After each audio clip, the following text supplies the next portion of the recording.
Baik, selamat malam. Assalamualaikum warahmatullahi wabarakatuh. Perkenalkan, nama saya Atras Gani Mamora Pakpahan, jurusan Teknik Metalurgi. Pada kesempatan kali ini, saya akan membahas tentang analisis 5 kekuatan Porter dalam mata kuliah pengantar manajemen industri sebagai tugas ujian tengah semester. Baik, analisis 5 kekuatan Porter. Jadi, apa sih analisis 5 kekuatan Porter ini? Eh, Kekuatan Porter ini merupakan sebuah kerangka kerja atau framework yang dikembangkan oleh Michael E. Porter dari Harvard Business School pada tahun 1979. Alat ini digunakan untuk menganalisis lingkungan kompetitif suatu industri dan memahami intensitas persaingan di dalamnya. Sementara tujuan memahami 5 kekuatan Porter ini adalah untuk merumuskan strategi yang efektif, mengidentifikasi ancaman dan peluang, memposisikan diri secara lebih kuat dalam industri.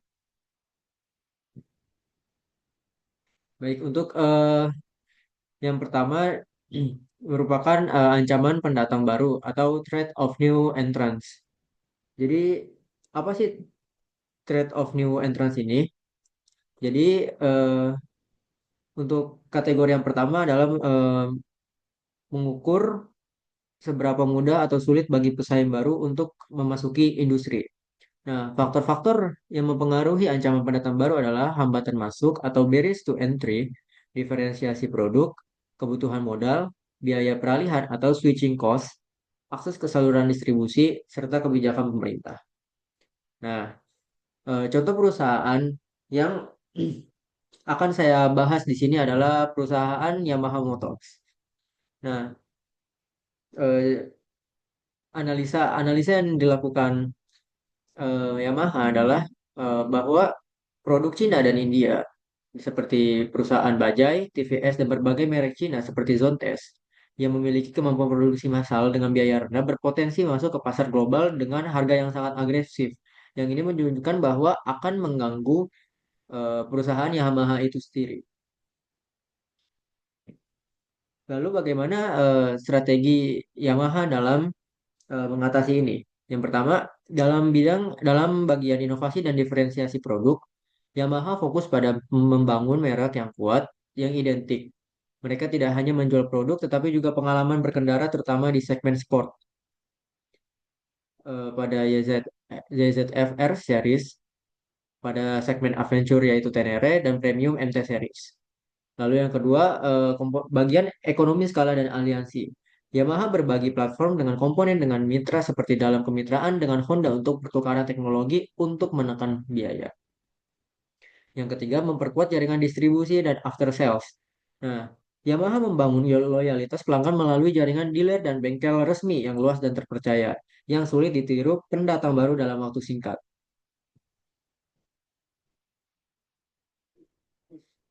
Lalu yang kedua ada kekuatan tawar pemasok atau bargaining power of suppliers.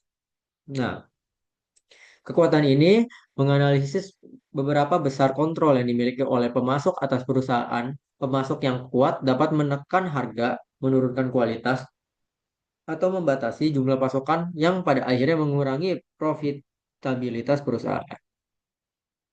Pada kasus perusahaan Yamaha sendiri, analisanya adalah Yamaha bergantung pada pemasok untuk komponen seperti ban, sistem kelistrikan, ECU, dan logam yang banyak berasal yang banyak dari komponen ini berasal dari pemasok besar seperti Denso dan Bridgestone yang memiliki kekuatan tawar. Namun, Yamaha sebagai pembeli besar memiliki kekuatan tawar balik. Strategi Yamaha dalam mengatasi hal tersebut adalah dengan membangun rantai pasok yang tangguh, yaitu Yamaha menerapkan sistem strategi multi-sourcing untuk komponen kritis untuk menghindari ketergantungan pada satu pemasok. Lalu ada kemitraan jangka panjang, yang dimana Yamaha membangun hubungan strategis dengan pemasok kunci untuk memastikan kualitas pasokan yang stabil dan harga yang kompetitif. Selanjutnya adalah integrasi vertikal parsial, yang dimana Yamaha memproduksi beberapa komponen inti seperti mesin dan rangka secara internal, sehingga mengurangi ketergantungan dan melindungi kekayaan intelektual perusahaan Yamaha itu sendiri. Lalu kekuatan yang ketiga adalah kekuatan tawar pembeli atau bargaining power of buyers tinggi. Kekuatan ini melihat seberapa besar kontrol yang dimiliki oleh pelanggan atau pembeli atas perusahaan, di mana pembeli yang kuat dapat memaksa penurunan harga, menuntut kualitas lebih tinggi, atau meminta layanan lebih sehingga mengurangi keuntungan perusahaan. Dalam analisa kali ini, dalam perusahaan Yamaha adalah pembeli pembeli sepeda motor, terutama di segmen utilitarian dan murah, sangat sensitif pada harga. Mereka memiliki banyak pilihan seperti Honda, Suzuki, Kawasaki, dan lain-lain, dan informasi harga yang sangat mudah diakses. Biaya peralihan atau switching cost antar merek sepeda motor juga relatif rendah. Sementara bagaimana Yamaha mengatasi ini? Strategi yang dimiliki Yamaha adalah segmentasi pasar yang kuat. Yamaha tidak hanya mengandalkan pasar massal, mereka sangat agresif di segmen niche yang kurang sensitif harga, tetapi lebih mementingkan performa, desain, dan citra seperti motorsport dan performance yang berfokus pada YZF, R1, R6, dan MT. Yang kedua, lifestyle dan premium seperti motor X-Max, X-Max, dan cruiser lainnya. Yang kedua adalah membangun loyalitas merek atau brand loyalty dengan melalui program komunitas Yamaha Community, event motorsport seperti MotoGP, WSBK, dan merchandise. Yamaha menciptakan ikatan emosional yang mengurangi kekuatan tawar pembeli. Lalu yang ketiga adalah nilai tukar atau value of for money. Di pasar berkembang, Yamaha menawarkan produk seperti Yamaha FZ dan Jupiter yang menekankan pada keandalan, fitur, dan desain yang lebih baik dibandingkan pesaingnya. Lalu kekuatan yang keempat adalah ancaman produk atau layanan pengganti atau threat or threat of substitute products or service. Kekuatan ini berfokus pada produk atau layanan dari industri lain yang dapat memenuhi kebutuhan pelanggan yang sama. Produk pengganti membatasi harga dan profitabilitas yang dapat ditetapkan oleh suatu industri. Pada analisa dalam perusahaan Yamaha, alternatif utama untuk sepeda motor termasuk mobil murah LCGC di pasar seperti Indonesia dan India. Mobil murah menjadi ancaman serius bagi keluarga yang naik kelas dari sepeda motor. Lalu yang kedua adalah transportasi umum, pembangunan MRT, LRT, dan bus rapid transit di kota-kota besar. Layanan berbagai kendaraan atau hailing seperti Gojek, Grab, dan aplikasi sejenis mengurangi kebutuhan untuk memiliki sepeda motor secara pribadi untuk perjalanan sehari-hari. Bagaimana strategi Yamaha dalam menghadapi situasi ini adalah mempromosikan gaya hidup. Yamaha memposisikan sepeda motor bukan hanya sebagai alat transportasi, melainkan sebagai simbol gaya hidup kebebasan dan hobi. Ini berlaku untuk segmen sport, adventure, dan skuter premium. Lalu yang kedua ada elektrifikasi. Yamaha aktif mengembangkan kendaraan listrik seperti Yamaha Neos di Eropa dan skuter listrik di Asia untuk tetap relevan dengan tren masa depan yang bersaing dengan pengganti berbasis listrik. Fleksibilitas dan keterjangkauan. Di pasar berkembang, Yamaha menekankan keunggulan sepeda motor dalam hal mobilitas di lalu lintas padat, efisiensi bahan bakar, dan harga awal yang terjangkau dibandingkan mobil. Yang kelima ada persaingan antar pesaing yang ada. Rivalry among existing competitors yang sangat tinggi. Intensitas persaingan di antara perusahaan-perusahaan yang sudah berada dalam industri yang sama menyebabkan persaingan yang ketat akan menyebabkan perang harga, perang iklan, peluncuran produk baru, dan pada akhirnya mengurangi profitabilitas seluruh industri. Contoh perusahaan yang kita bahas kali ini adalah Yamaha. Dengan analisa ini bahwa pesaingnya adalah Honda. Honda dan merupakan pesaing utama dengan pangsa pasar terbesar di dunia, kuat di segmen utilitarian dan murah. Suzuki dan Kawasaki merupakan pesaing kuat Yamaha di berbagai segmen. Sementara pesaing Yamaha, Piaggio, dan BMW ada pada segmen skuter premium dan adventure. Perusahaan India, Bajaj, dan Hero, dan Cina bersaing di pasar berbiaya rendah. Strategi Yamaha untuk mengatasi situasi tersebut adalah dengan melakukan inovasi teknologi. Yamaha dikenal dengan inovasi di bidang mesin seperti teknologi crossplane, crankshaft, blue core, untuk efisiensi, sasis dan elektronik, atau sistem kontrol traksi dan quick shift. Racing dan reputasi, the power of tuning fork, keikutsertaan dan kesuksesan di ajang balap MotoGP dan World SBK tidak hanya untuk pengembangan teknologi tetapi juga sebagai alat pemasaran yang sangat kuat untuk membangun citra performa tinggi dan keandalan. Serta ada faktor-faktor analisa lainnya yaitu SWOT.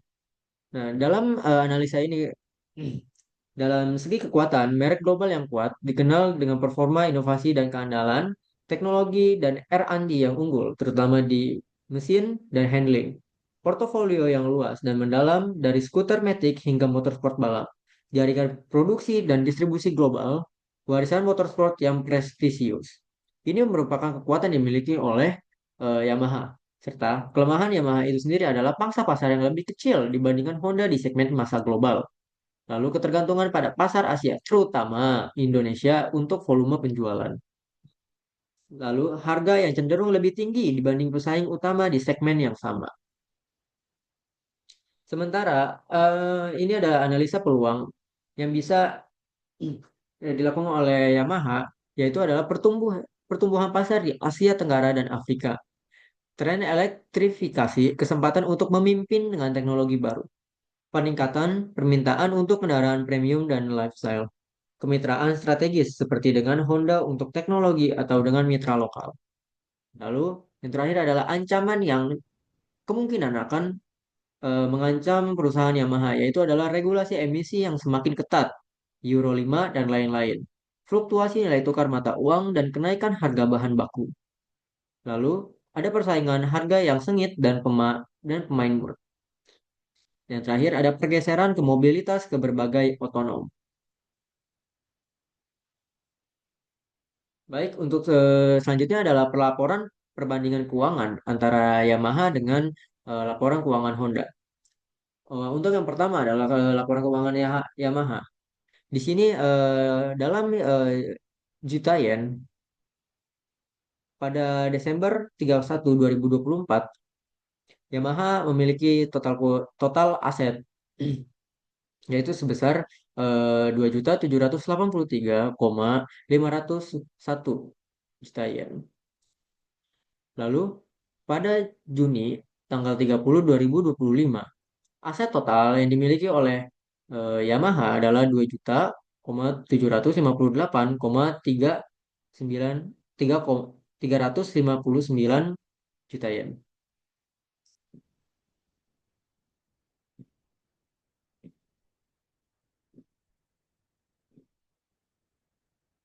Lalu ada liabilities dan ekuitas. Pada tanggal 31 Desember 2024, total liabilitas dan ekuitas yang dimiliki oleh perusahaan Yamaha adalah 2.783,501. Lalu pada 30 Juni 2025, total liabilitas dan ekuitas adalah 2.758.359 dalam juta yen. Selanjutnya adalah laporan keuangan Honda. Liabilitas dan ekuitas total totalnya adalah ini dalam 31 tanggal 31 Maret 2025 adalah 30 juta 775.867. Sementara dalam 30 Juni 2025 adalah sebesar 29.874.550. Sementara total aset yang dimiliki pada tanggal 31 Maret 2025 adalah sebesar 30.775.867. Lalu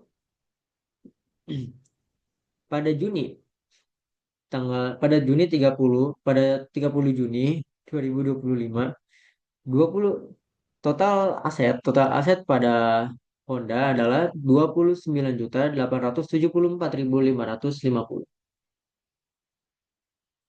Baik, itu saja presentasi eh, tentang kekuatan lima porter pada kali ini. Kurang lebihnya mohon maaf. Assalamualaikum warahmatullahi wabarakatuh.